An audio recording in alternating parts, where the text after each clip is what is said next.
There are few questions about Indian history. Entire history of the Western this thing you find when the history of India or the history of the West is narrated, this is about the history of Alexander. Nowhere in any Sanskrit literature or Pali literature or Prakrit literature or the local dialects, I could find any mention of Alexander. Greek generals like Menander, who later became Milind, and others, that there was no this thing. It was a non-event. It was a very small event of history where some raiders, the horsebacks came, probably wanted to plunder or come to these things, and thereafter got the resistance, and thereafter they returned back. But you made such a big mountain of it. There are few questions about Indian history that nobody questions, even our detractors. One is its continuity. Or I'll come to continuity later. One is its antiquity. That it is one of the oldest civilizations. And probably the human life had evolved and society had perfected itself to a very high this thing. Now, who did it, whether they were the original people or they came from outside, they may be biased about that. But they all concede that this is a a civilization of antiquity. Second is that it is a continuity. That is, if it started 4,000 or 5,000 years before this thing, BC or this thing, it had been continuous till today. There is no disruption in that. So it was the continuity. And the third feature was it's a vast expanse. It was not a small hamlet that you find somewhere with a developed island or something like that. It is right from the river Oxus to probably Southeast Asia and others, where the footprints of this civilization were very visible.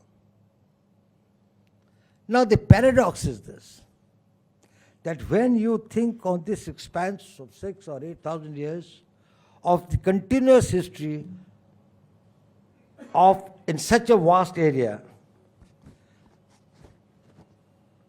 the narrative that has been brought is that probably the first chapter about Indian history in any of the Western this thing, it starts with Alexander. That Alexander was the first this thing as if he discovered India. And it was the victory of the West over the East. He conquered India. Actually, he only came to the border of India to Jhelum and then probably was not able to proceed further, and thereafter that was the end of him.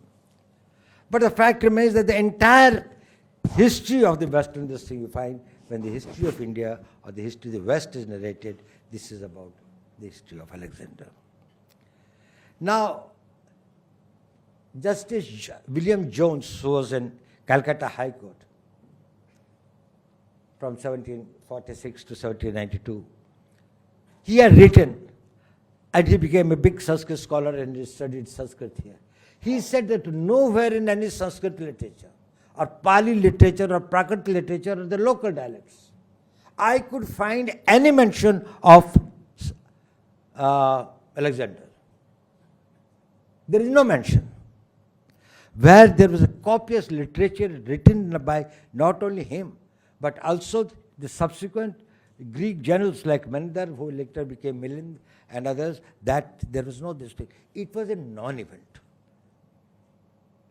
It was a very small event of history where some raiders, the horsebacks came, probably wanted to plunder or come to these things, and thereafter got the resistance, and thereafter they returned back. But you made such a big mountain of it, as if the world history has changed with Alexander the Great Conqueror.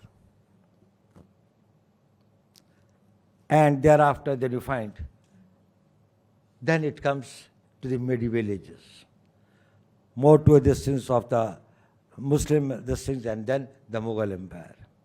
If anybody comes to Delhi and wants to visit the historical places of the tourist this thing, well, he will find it will be the Taj Mahal or Red Fort or Humayun Tomb or any of these places. As if that is all what the history is all about. Why it happened so? This is something for us to ponder. That why was it? We can have this thing that we didn't write our own history. Yes, that's one of the reasons. Why did it happen? One, of course, is the factor that there was a foreign domination, and this foreign domination of physical domination can be accomplished through your armies, through this thing, but for mental domination, it is necessary that they should have no sense of pride in their own history, in their past. Nations are members of a nationhood are those people who share a common sense of the history, common sense of our ancestors, common sense of their achievements of the past, and a common vision of their future. All those who believe in that, they make one nation. People who have got a different sense of history, if my hero is your villain, you and I cannot make a nation.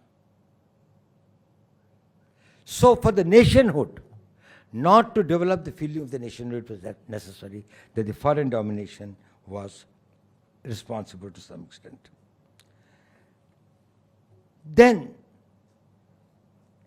there was a deliberate attempt to destroy the vestiges of the proofs of that. Now it's not only the temples, that religious bigotry, this thing, but institutions like Nalanda or Takshila or the libraries or these things, they were the prime targets, that they have to be destroyed, and that any sources from where Indians could connect themselves to their glorious past, that has got to be connected.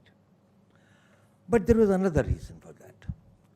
That was the Indians' own mindset. And the India's own mindset was that for us, events and personalities were very secondary events.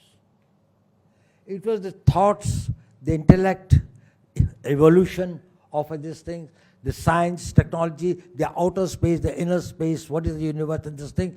That is what constituted the focus of the intellectual these things. So we don't find that treatise about the kings or the queens, their marriages and divorces or killings, or this thing, as Mr. Gurumurthy said, it's not only about the conquest and the killings and domination and subjugation, which was the history. They were the people, they were peripheral. Material part, anything that was material, was considered to be much more mundane than something which was more sublime, that was more intellectual and more thoughtful. Now that focus of intellectualism probably, even if when there are some references, and that is why this thing in the literature or this thing like that, say in Raj Tarangani, other in Kallan, writing something and others, there are passing remarks. The more thing is that he's talking about the nature, he's talking about the rivers, he's talking about the mountains, he's talking about this thing. There are the various types of things that he has mentioned. It's not the chronology of these things or something of the great achievements of the people. Now, this combination of these factors deprived us of our having the right sense of our own existence and identity. And history is important for your identity. History is important for you to understand who you are and what you are. You build your future on the basis of what you think was your past. And this probably was internalized by no one else better than Swami Vivekananda. When he was addressing the youth in Alwar, he said, I want the Indians to write their own history. But he emphasized, not that I wanted to write a wrong history to build up the morale of the Indians. I want the right, correct, authentic, objective history.